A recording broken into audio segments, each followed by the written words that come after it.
Hello class 8 student. Student ये आपकी book है हिंदी की, क्लास 8 हिंदी पाठ्य पुस्तक। ओके, भाग 1। और ये आपका पाठ्यक्रम है। सबसे पहले कविता वर्दे, चैप्टर 1 और वसंत आ गया। चैप्टर 2 टाइम मशीन की एक यात्रा। चैप्टर 3 ठेस। फिर पोएम है कलम या तलवार। चैप्टर 4 गुल्ली डंडा। चैप्टर 5 पाव मिलकर दीप जलाए। और चैप्टर 6 है नेताजी का पत्र। ओके, इसमें आपके 6 चैप्टर हैं और 2 पोएम्स हैं। आज हम पढ़ने वाले हैं कविता वर्दे। ओके स्टूडेंट, कविता मीन्स क्या होता है? क्या आप जानते हैं कविता का अर्थ क्या होता है? कविता का अर्थ कवि की कृति, कवि द्वारा रचा गया काव्य कविता कहलाता है। कोई भी कवि अपने मन के भावों, विचारों और अपनी जो मन की भावनाएं होती हैं, जब उनको लिपिबद्ध रूप करता है, उसको लिखित रूप देता है, तो वो कविता बन जाती है ना। काव्यात्मक कृति मीन्स कवि की रचना। कविता का नाम क्या है? वर्दे।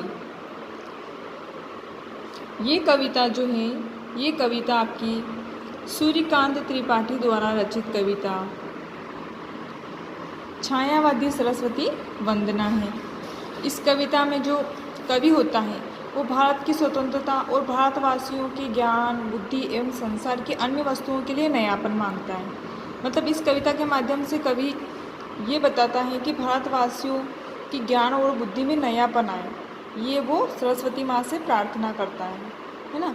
इस कविता के माध्यम से हम कविता पाठ करना और पंक्तियों की सप्रसंग सहित व्याख्या करना, तुकांत शब्दों के बारे में समझना और साथ ही साथ आराधना और प्रार्थना का महत्व भी जानेंगे और समझेंगे। ओके, तो शुरू करते हैं। पाठ की ओर में जो क्वेश्चन दिए गए हैं उनको पढ़ते हैं पहले। क्या आपके विद्यालय में सुबह कोई प्रार्थना होती है? जरूर होती हैं, सभी विद्यालय में प्रार्थनाएं होती हैं, है ना। क्या आपको कोई प्रार्थना याद है? स्टूडेंट, आई होप कि आपको भी कोई ना कोई प्रार्थना अवश्य याद होगी। जिन बच्चों को प्रार्थना याद नहीं है वो प्रार्थना याद करेंगे। ओके,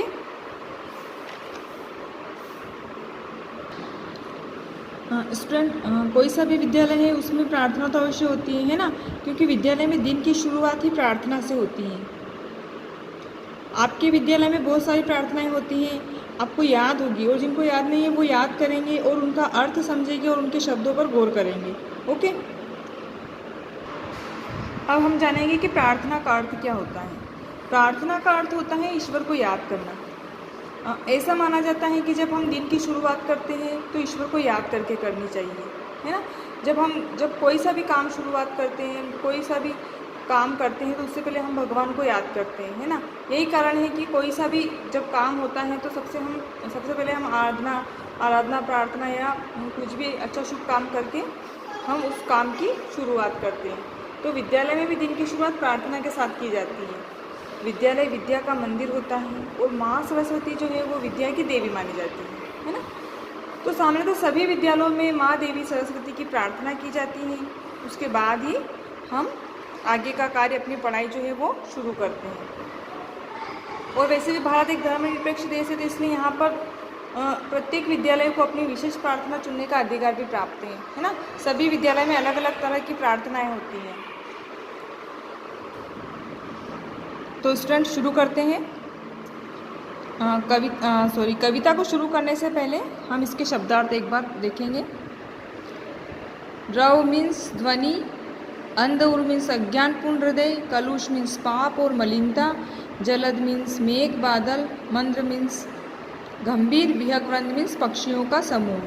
विहग मीन्स पक्षी और वृंद मीन्स समूह। ओके, तो शुरू करते हैं। वरदे वीणा वादिनी वरदे, प्रिय स्वतंत्र रहो, अमृत मंत्र नव भारत में भर दे। वरदे वीणा वादिनी। स्टूडेंट, क्या आपने वीणा वादिनी नाम सुना है? वीणा वादिनी किसे बोलते हैं? वीणा वादिनी माँ सरस्वती के अन्य नाम जो होते हैं उन नामों में से एक है। माँ सरस्वती के अन्य नाम वीणा वादिनी और वीणा पाणी भी हैं। उन्हें विद्या की देवी माना जाता है।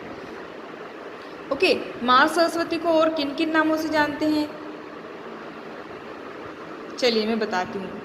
वीणा वादिनी को हम सरस्वती, शारदा, वाक देवी, वाक्नंदिनी, श्वेतांबरी, बहुत सारे नामों से जानते हैं।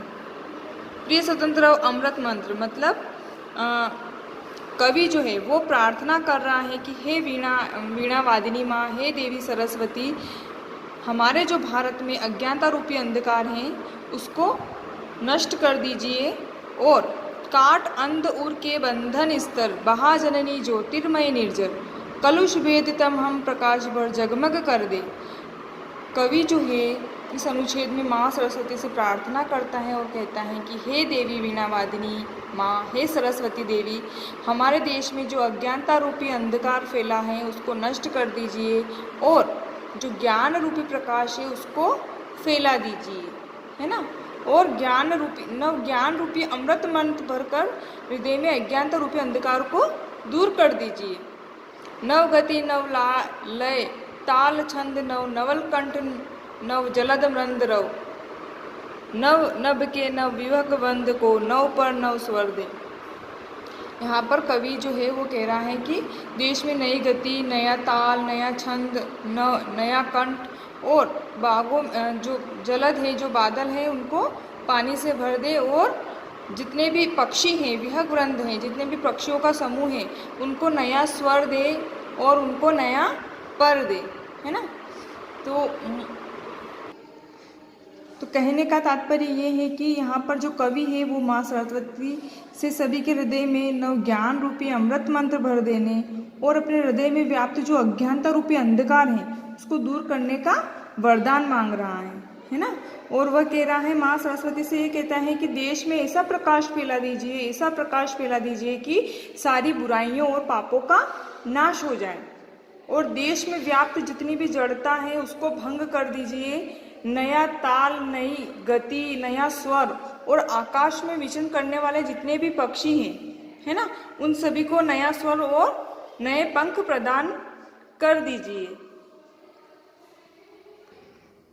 तो स्टूडेंट, ये कविता का सारांश था जो मैंने अभी आपको एक्सप्लेन किया है। अभी मैं आपको संदर्भ प्रसंग सहित व्याख्या किस प्रकार करते हैं वो थोड़ा एक्सप्लेन करूंगी। प्रसंग का अर्थ होता है संबंध, है ना। किसी भी पंक्ति या अनुच्छेद का वर्णन करते हुए हम उसके साथ प्रसंग लिखते हैं। प्रसंग का अर्थ होता है संबंध। जैसे जब हम कोई सा भी प्रसंग लिखते हैं तो हम बताते हैं कि कविता कौन सी है, उसकी कवि कौन है और कविता का मुख्य स्वर क्या है। ये सब बताने के बाद फिर हम पंक्ति या अनुच्छेद की व्याख्या करना आरंभ करते हैं, है ना।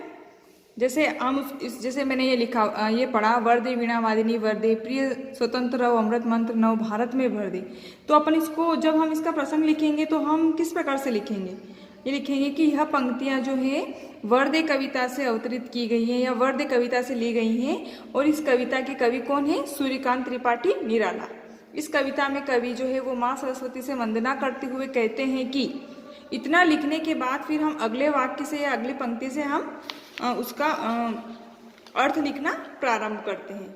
ओके, तो ये इस प्रकार से संदर्भ प्रसंग सहित व्याख्या भी की जाती है। वो आपको फिर जब नेक्स्ट लाइव क्लास होगी तो उसमें आपको मैं एक्सप्लेन करूंगी। ओके, अभी आपको